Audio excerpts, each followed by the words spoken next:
કોકે કાંઈ કીધું હોય એના અનુસંધાનમાં, તો અત્યારે આપણી દશા આવી છે. દોડી દોડીને હાંફી જઈએ છે. ઓલો ઘોડો આવીને આમ ધમ્મ થઈ ગયો કે બહુ દોડાવ્યો, આ મનનો ઘોડો. પણ પછી શું, આજે જે થવાનું હતું એ થઈ ગયું. પછી તમે શું કરી શકો? 12માની એક્ઝામ હોય કે 10માની હોય, મા બાપ દાદા દાદી બધા કહેતા હોય આ લેપટોપમાં બધી સિરિયલ જોમાં, આમાં પિક્ચર જોમાં, આમાં રીલ જોમાં. હું તો ફ્રેશ થાઉં છું અડધો કલાક. એ અડધો કલાક આખો દિવસ ફ્રેશ થાય, એક્ઝામ આવે ત્યારે ઓલો ઘોડો ઢમ થઈ ગયો હોય,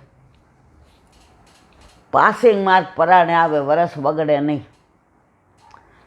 એ પછી 10મું હોય કે 12મું હોય, જીવન હોય કે તમારી મંજિલ હોય. પણ જો તમે બાળપણથી ને આ સંસ્કાર આપો અને આ સમજણ પડી જાય, તો જ્યારે અંત આવે ત્યારે ઓલો ઘોડો તો અડધો કલાક વહેલો આવી ગયો હોય. ઘણાય ભગવદીય આપણે કહીએ કે કેવા ભગવદીય હતા.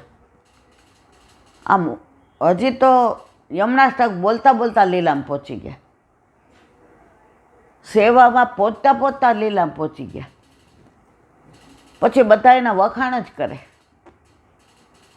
કે એણે આખી જિંદગી નથી પ્રપંચ કર્યું. આપણા ઓલા લાભુબા યાદ કરો, લગ્ન થયા, હવે એની હારે દગો થયો હતો, એના વરને કેન્સર હતું, છાનું રાખ્યું, કોણ જાણે ડિપ્રેશન હતો, દવાઓ દઈ દઈને પરણાવ્યા.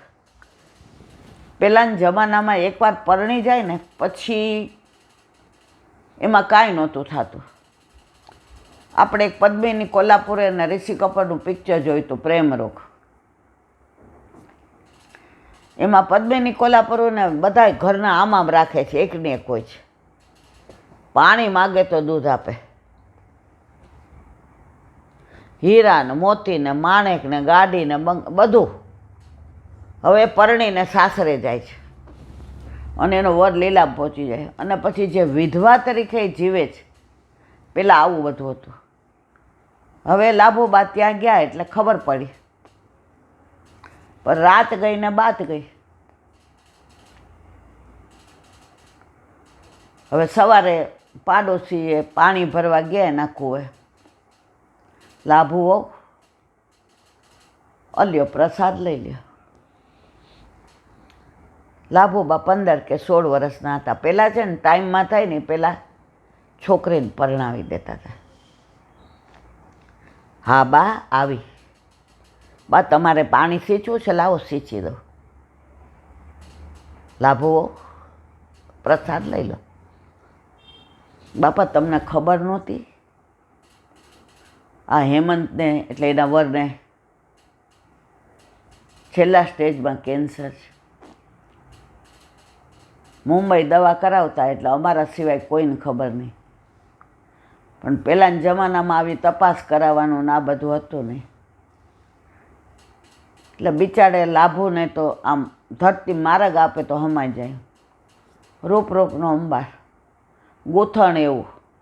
ઓલી ઘઉલી ભરતા, પેલા ઘઉડી એ આમ લગાડે, એ ભરે ને ઘઉરી, એના જેવું કોઈ આખા ગામમાં ન ભરે. બધા એની પાસે શીખવા આવે. સીવણ ક્લાસ કરેલા એ જમાનામાં, અને સીવણમાંય પેલો આવે. અને એ જમાનામાં સાળંત હતું.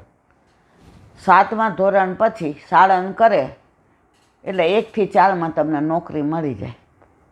મેં કર્યું હતું. મારી બાને નહોતી ભણાવી, પરણાવી દેવી હતી. પણ આ મારા વલ્લભે કૃપા કરી એટલે આ બધું મારા બાપાએ કીધું ના. હવે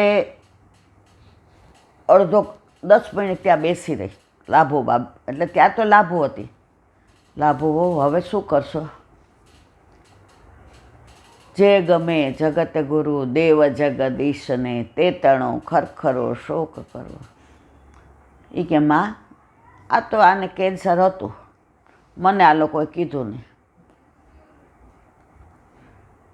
હવે માનો કે આને કાંઈ નહોતું, તમારા દીકરાને પહેલાં એવું ન કહેતા કે મારા મિસ્ટર એવું ન બોલતા, મારા હસબન્ડ ન બોલતા, તમારા દીકરા જ કહેતા. આજની તારીખમાં ભાભી આવે ને તો મારાથી એમ ન કહેવાય રીખું, મારે એમ જ કહેવું પડે તમારા દેર. રેખા કિરણ આવે નણંદ તો મારે એમ કહેવું પડે તમારા ભાઈ. જે સૌરાષ્ટ્રની રીત હોય એ જ રાખવી પડે. પછી એમાં મારી હોશિયારી મારું ભણતર કામનું આવે. એટલે કે બા તમે વૈષ્ણવ છો, હું વૈષ્ણવ છું, નસીબ હતું એ થયું. હવે માનો કે આ લોકોએ ન છુપાવ્યું છે અને મારા નસીબમાં વૈધવ્ય હોત તો કૂવે ગયા હોય ને એરું આભળી જાય ખેતરમાં તોય પહોંચી જાય. તો આ બધું આપણા બસની વાત નથી. હવે મારા સાસરીવાળાને મારે ખબર નથી પડવા દેવી કે મને ખબર છે કે આને કેન્સર છે. ઓલા પાડોશી તો રાજી થઈ ગયા. લાભુ વહુ, હવે હું તમને લાભુ વહુ નહીં કહું, પહેલાં છે ને આવી રીતે બોલાવતા લાભુ વહુ, ઈલા વહુ. ઓલા વાળવાવાળા હતા ને, આ લગ્ન થયા ને એટલે લક્ષ્મી હતા ને, એ લક્ષ્મીબેનના વર નહીં માથે ઓઢવું પડે. એને ચા દેવા જાય ને પહેલાં તો લાજ કાઢવી પડતી, પણ હું પડી એટલે બાપુજીએ કીધું ઈલા તમારે લાજ નહીં કાઢવાની બેટા.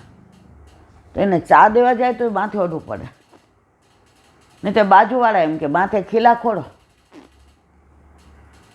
એણે નક્કી કરી લીધું જે છે એ મારા નસીબમાં મારા પ્રભુએ લખ્યું હતું એ થયું.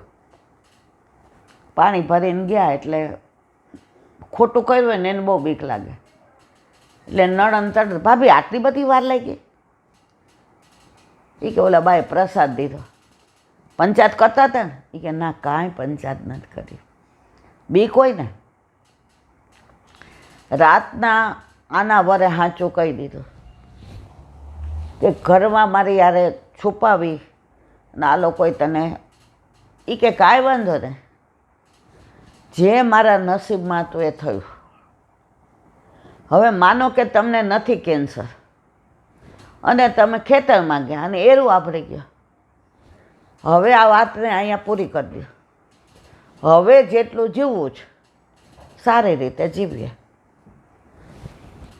પણ મારી એક વિનંતી છે કે આ વાત મારા પિયરમાં ન ખબર પડે.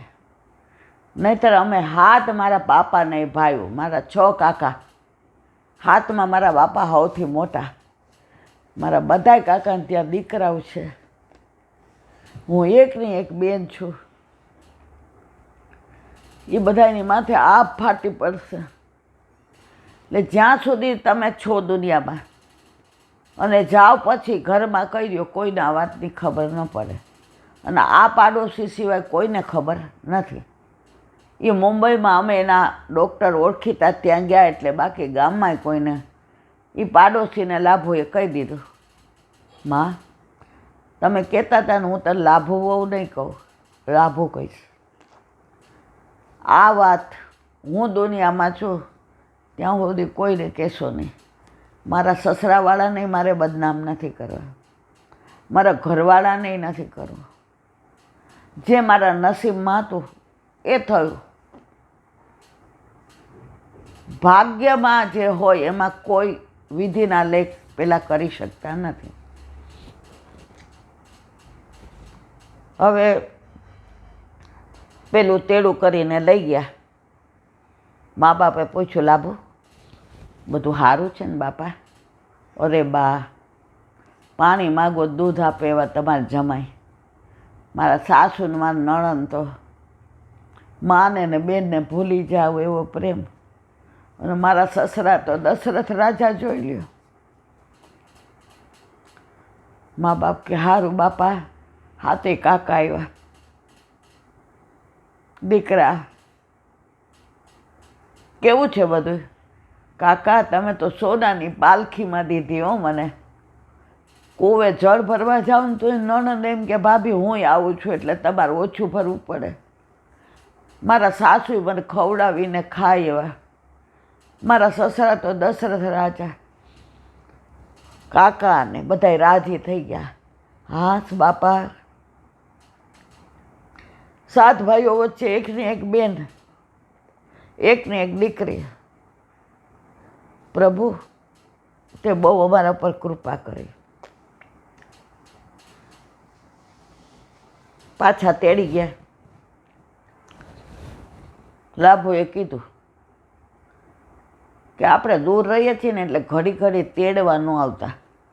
મારા સાસુની હવે ઉંમર થઈ ને એટલે હવે એનાથી એને થતું નથી. એટલે જ્યારે ત્યાં અનુકૂળતા હશે ને ત્યારે હું કેવડાવીશ એટલે મને તેડી જાજો. પહેલાંના જમાનામાં તેડવા મૂકવાનું હતું. દીકરી હાથે જઈ ન શકે ને હાથે આવી ન શકે.